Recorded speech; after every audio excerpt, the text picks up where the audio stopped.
Hi YouTube family, आप सभी का स्वागत है हमारे चैनल में। आप लोग कैसे हैं? एक छोटा सा प्यारा सा कमेंट करके बताना। और आज मेरी दादी जी जा रही हैं गाना गाने, बियाहे गीत गाने जा रही हैं। और इनका मतलब गाना मुझे नहीं आता है, बट इनके गाने में थोड़ा थोड़ा मतलब मिलाऊंगी। और बहुत अच्छा गाना गाती हैं, क्योंकि ये मतलब पहले जमाना गाना गाती हैं तो मुझे नहीं आता है, तो इसीलिए आप लोग हंसना मत, क्योंकि मुझे नहीं आता है मेरी दादी का। पतरी माई पातारी बाबा मोतिया बरन मोरी मांगे जी पाना पतरी माई पातारी बाबा मोतिया बरन मोरी मांगरी हमहिनी जोगे बारा खोज मोरे बाबा तब मोर रचहु बियाह जी हमहिनी जोगे बाबा खोज रे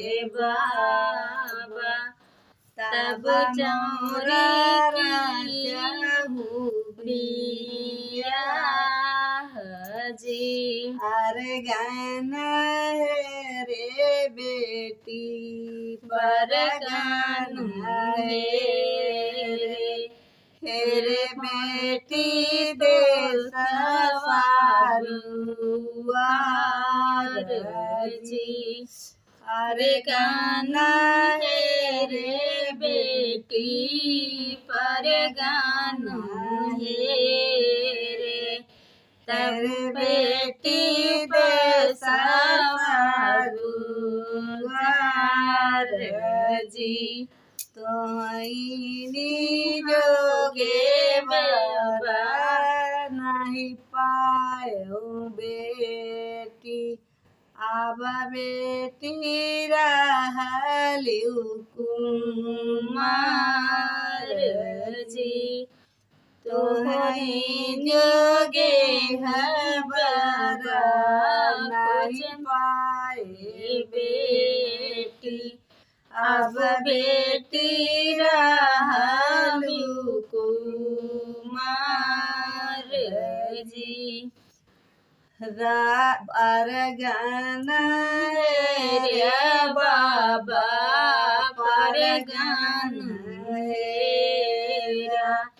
हेरे बाबा दे सवारुआर जी।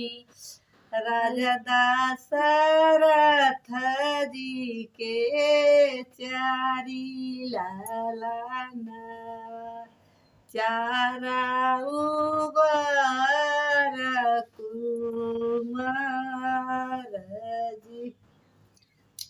राजा दशरथ जी के चारी रे लालना चार उबर कुमार जी। एक एक तिलक चढ़ मोरे बाबा एक एक तिलक चढ़ मोरे बाबा तब बाबर चहु बियाह जी। एक तिलक चढ़ायो मोरे बाबा तब जाके रचहु बियाह जी। हाथियाई मांगाई बेटी घोड़वाही मांगाई दहेज मांगाई नाउलख जी।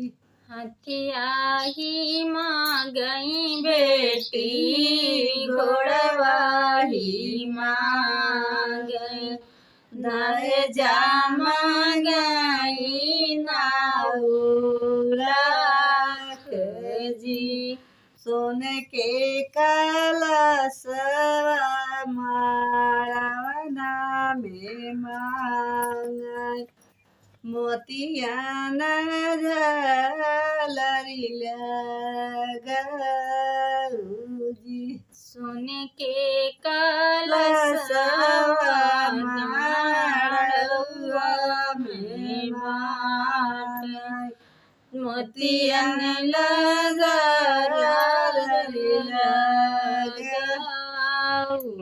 जी इतना मांगनवा जब मांगे मोरे बाबा तब बाबा हेरवा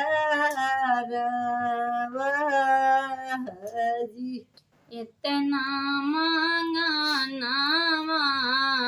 मंग मोरे बाबा तब बाबा हेरवा